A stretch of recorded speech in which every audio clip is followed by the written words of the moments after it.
Wow. I'm just on it tonight. I got the sound now. Don't worry. I got you, buddy. Don't worry. I got you guys. Don't worry. Here comes the sound. Of course, I shut the volume off going to turn everything off. So let's talk Naoya Ukioi one last time. Thank you to Naoya Ukioi for coming in, and very happy to have Naoya Ukioi here. And yeah, I know it's good now. I realized that I goofed up there. It is very good to have him here. You know, playing him was really a treat, and everybody else was very happy to see. And hopefully, if he comes next year, we'll get the opportunity to play against him again. Hopefully, he'll come down for another exhibition. Hopefully, Sakura will come as well. And he's just the first of many people coming. Of course, we've got Allison Fisher coming in November. And on top of that, we've also got many more things down the pipe that are coming up as well. So, you know, I can't wait. Again, the Shark Stream is going to be doing all of this.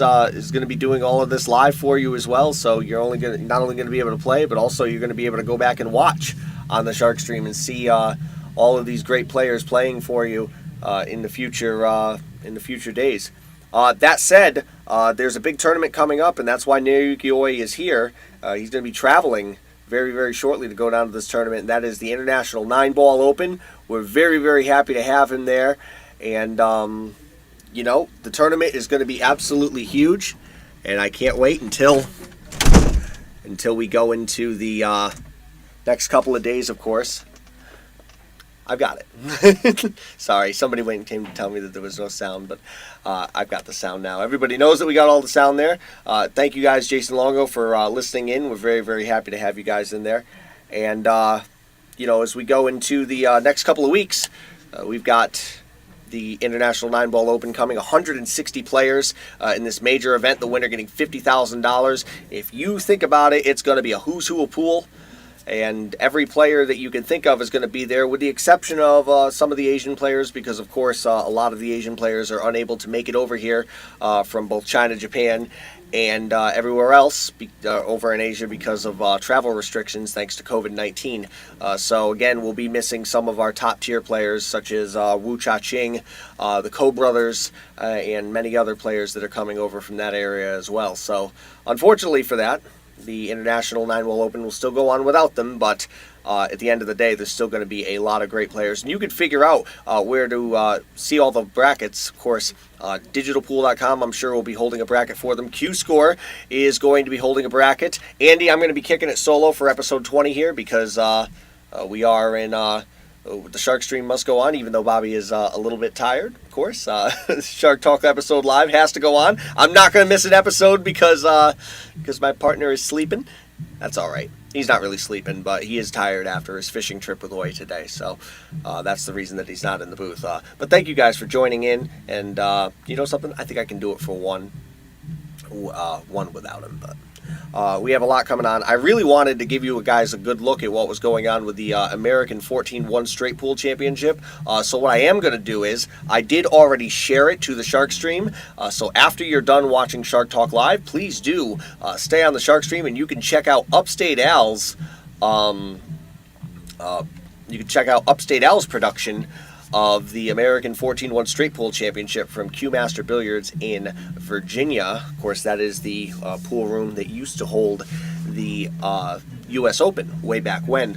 But the American 14-1 Straight Pool Championship is currently going so far, and I haven't seen exactly who the next player was, but I do know that the last match that was on there was Fedor Gorst versus Wiktor Zielinski. Wiktor Zielinski ended up winning that match, I believe 125-31, and we've got another good match coming up here. We see a few people up here running big runs, so seen a couple of 200s already, so very nice to see that Straight Pool is not only alive, but alive and well with a lot of top-tier players there. Guys like former world number 1 Joshua Filler, Thorsten Homan is there, former world champion Fedor Gorst is there, so a lot of great players. Also, Shane Van Boning, I believe, is in that event as well, just to name a few. There's a lot more players than just them there. It's really a top-tier field, and I want to believe that Dr. Bob Medenjen is also in that field as well from Connecticut. So good luck to him down there. Of course, he's going to be facing against the best down there, and we'll have full results next week when the American Straight Pool Championship is done. Of course, next week on Shark Talk Live, we are going to be talking about the live results coming in from the from the International 9-Ball Open. There's going to be plenty of results, and like I said, you can go to one of those many streaming websites for either Digital Pool or Q-Score in order to get live brackets. If you're looking for a live stream for that one is not going to be free. That one's actually going to be pay-per-view, and that's going to be coming through AccuStats Video Productions. AccuStats, of course, is the one putting on the International 9-Ball Open, and yeah, very, very happy to announced that the International is actually happening this year, unlike last year, thanks to the restrictions that were put forth through COVID-19. Thankfully, pool is back and a lot of the big tournaments are coming up, and we're not that far away from the Mosconi Cup as well, and the International 9-Ball Open. Whoever plays in it and the results there are going to probably go a long way into determining who the last 3 members for both the European and American teams are. So, if you are interested in who is going to be coming to the Mosconi Cup in January, you're definitely going to want to watch and keep up on who is doing well at the International 9-Ball Open. I should note that one of the other players who is super, super hot right now is going to be going to the International 9-Ball Open as well, and that is Aloysius Yap from Singapore. Yes, that's right. Aloysius Yap is currently now ranked the world number 2 behind world number 1 Shane Van Boening. Recent finishes have put him very, very close to taking the world number 1 ranking away from Van Boening just mere months, or just mere weeks after he actually took it over for the first time. And he's only about 2,000 ranking points away, and because Shane doesn't normally play a lot of the Euro Tour events and hasn't played any of the Predator events, Yap has quickly been closing in because those events are actually going towards WPA ranking points. So every single event that Yap plays in, he closes the gap by just a little bit. And it's very possible that he could overtake Shane before the Mosconi Cup is here, which would actually dash the United States' hopes of having the world number 1 on their team going into the Mosconi Cup. Although this is the first time in roughly 15 to 20 years that we've actually had a world number 1 player. So I guess there's something to say for that. But either way, what do you guys think about that? Do you guys think that that the Predator US Pro Billiard Series should be part of the WPA rankings yet, even though it is a relatively new format? Or do you think that they should have probably held off for a year? Personally, I don't think it really makes much of a difference. If you're going to have pro events, you may as well have them be for WPA ranking points. Bob Lewis, thank you so much. Of course, December 7th and 10th, you are exactly right. I realized that it wasn't in January. I realized that changes exactly what I said before. The Mosconi Cup is not in January. It's actually going to be in December instead. But either way, it's still going to be a great event, no matter who shows up, no matter what the rankings are. And Team USA is hopefully going to put together a really good team against Team Europe this time around, because they do have to win the Mosconi Cup back, since they lost it last year in what was a pretty bad loss compared to recent Mosconi Cups, given the fact that they were contending just 2 years prior, and now this year, or last year, not so much. Either way, the Mosconi Cup is coming soon, and that's really what we're going to be looking at after the International 9-Ball Open. We've got so much coming here at Yale Billiards as well. The Shark Stream is going to be streaming so much stuff in the next month, between Allison Fisher coming to town, the Underdog 2 tournament, which I know Hector Sanchez is all about. On top of that, they're going to be streaming the Play for Shea as well. Jason Longo says Shaw is playing this year. I'm pretty sure Shaw hasn't not played in any Mosconi Cup since he was put on the team about 5 or 6 years ago. So I have a feeling he's a foregone conclusion, given the fact that he's been a perennial top 10 player for the last 3 or 4 or 5 years. But I really think that if we were going to see somebody join Shane and Skylar Woodward this year, who would I like to see on the American side? You know, a lot of who I've seen on the American side. I know Billy Thorpe has probably got to make it regardless. I don't really think that his body of work this year has been all that great in terms of wins. But that being said, he is still one of the strongest U.S. players that is there. With that said, after that, it gets a little murky. I know Justin Bergman's not going to be in the running this year because he really hasn't played, and because he hasn't played in a lot of the events. I mean, if he really was in the running, it would be kind of rough. Do I think Jeremy Saucy has a chance of making it onto the team? It's possible. But at the same token, because he didn't go to the U.S. Open, of course, with good reason, because he just had that baby girl, I do think that it's possible that he may be overlooked once again. So don't be surprised if that just so happens to happen.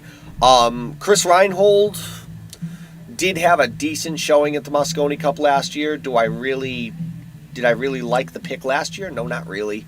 But this year, if it happens again, I guess you wouldn't have much of a choice. You have to look at Hunter Lombardo. Hunter Lombardo is a player who has been growing in the sport. Mitch Ellerman has been playing pretty decently. Would I say that they're guarantees? No, I don't think any of them are really guarantees. Guys like Corey Deuel are always a thought too. The one thing that the Americans have is kind of a void of players right now that you say, oh, maybe they should make it. On the other side, the Europeans have quite a few players that probably should make it, but the problem is you only have 5 spots. So the question is, who do you add? I mean, does Josh Filler deserve a spot this year, given the fact that he's had a few disappointing finishes? Compared to some other players, you might say yes, you might say no. I think, because Albin Ocean is already on the team and David Alcady is already on the team, guys like Francisco Sanchez Ruiz automatically come to mind. You've got guys like Fedor Gorst who come to mind as well. Although, to be fair, I'm not sure if Fedor qualifies as Europe or not. He might qualify as Asia. He might not be able to play. I don't know that for a fact. If Fedor can play, then Fedor is probably somebody who's going to be considered. Kalentikachi could also be somebody who would be considered. I mean, it's very possible Europe may go with the team that won them the cup last year. That team was very, very strong. And, don't discount a guy like Darren Appleton, who is playing again. Darren Appleton could very well make the cup as well. He's played really well in a lot of Matchrooms events this year, and I know that they love to see him play. So it's possible we could see Darren Appleton once again. But when it comes to the American team, it's after Billy, it's going to be a tough choice. Tyler Steyer, at least from in the world of pool, has fallen off a little bit. Chris Reinhold showed up, but he wasn't somebody who could really stand against the top tier guys at the last Mosconi Cup. And I'm not saying don't give him a shot, but at the same time, if you want to put the strongest team together, it really gets tough when you get down to number 4 and number 5. Either way, I think no matter what we do this year on the American team, it's going to be a tough go for finding a 5th player who's going to really round that team out. I think that we can find 4 strong players, but the 5th player is probably going to be the wild card of it all. And that's one thing that's probably going to be to their disadvantage going into the Mosconi Cup. So, Mad Max Lechner, don't forget him for the European team as well. I didn't even think about Max Lechner. Mario, he could play really well at the tournament this year. There's so many European players who could definitely make the cut. And I'll tell you, if Europe really puts their best foot forward per se and chooses their 5 top players this year, I think no matter who the Americans choose, it's going to be a tough thing. Any idea why Justin Bergman hasn't been playing? A lot of people have said just no confidence. I guess he just hasn't really had a lot of confidence in his play lately. He's been playing a lot of one pocket on the side.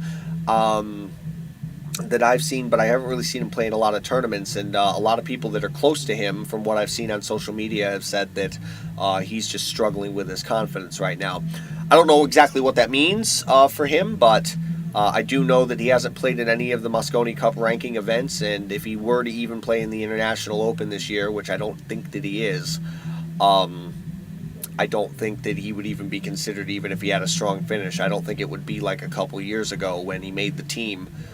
Just because he made it 3rd in the International 9-Ball Open and 4th, and was kind of a dark horse in that event. So it's a good question, but I do know that Bergman is probably out of the running at this point. I do know that Jeremy Jones has not publicly said it, but has hinted that he probably wouldn't choose Bergman regardless. But I'd like to know who you guys would think would make the American team. I heard one person for Jeremy Saucy, and it's very possible that could happen. But again, it's really all up to Jeremy Jones and, of course, Vice Captain Shane Van Boening, as those two are going to be making all the choices. So you probably have to like people who are close to Shane's circle for getting on the Cup. That's why I think Billy Thorpe is a shoo-in. Oscar Dominguez could be somebody who could make it as well. He's been playing quite a bit lately. He's been on the team before, and it is possible that he could end up making the team again. And like I said, Corey Deuel could be somebody who's probably a good fit because he is a veteran in the event as well. So it could be a lot of different people for sure. I'll be interested to see it. Of course, when Matchroom tells us, we'll be the first to share it here on the Shark Stream and tell you as well. What I did mention before, though, is the American Straight Pool Championship is going on, and I did see that Upstate Al just finished his live video. So because he did that, I would say that you should go and check out Upstate Al's page and watch the live video if you want to watch a little bit of straight pool action. And we're very happy to be able to share that tomorrow. I'll do my best to try to share more of the event tomorrow, and we'll definitely try to share the quarterfinals, semifinals, the finals, and try to get you as close to the action as possible without us actually being down in Virginia. That said, thank you guys so much for joining the Shark Stream. We have a lot coming up in the next couple of months, the next month or so. Just remember, Underdog Tournament 2 coming up, not to mention the Play for Shay, looking to donate $12,000 this year for JDRF. And of course, if you want to come down this week, you may still be able to spot Naoyuki Oi and Sakura Muramatsu, as they might very well pop into Yale Billiards one more time. The One Pocket Open in Norfolk, Virginia also stops. That one is on pay-per-view. Bob Lewis, you're going to have to let me know what the results are of that one, of course, as there is a One Pocket event, but I'm probably not going to end up getting the pay-per-view, so clue me in, and I would happily put some of that information out on the Shark Stream. That would definitely be good info all the way around. So thank you guys so much for watching Shark Talk Live tonight. Of course, I could not do it at all without these lovely sponsors that you see right here, and we thank you so much for all of them. Of course, our title sponsor, Viking Q's, and Simonis Cloth, and all of our amazing local sponsors, Andy Gow, JJ Fishbein, Ben Strong and Brian Merrick, Harriman Real Estate, Mark Anthony Home Improvement, the APA of Connecticut, Agency One Group, Vacules, K. Morgan, KM Maintenance, Nick Marino Billiard Sales and Services, The Enthusiast Shine, Sigmaware, Modern Barbershop, Pool Table Magic, Man Cave Memories, Master Billiards, Michael's Deli, Jacoby Custom Cues, and of course, their awesome dealer, Bart Rivesi. Thank you guys so much for watching the Shark Talk Live episode 20 tonight. Shark Talk Live episode 1 happening next week. And we will be back with some interesting International 9-Ball Open results, not to mention results from the American 14-1 Straight Pool Championship, hopefully results from the One Pocket Open event, and the Bigfoot 10-Ball Challenge. Thank you guys so much. We will see you next week.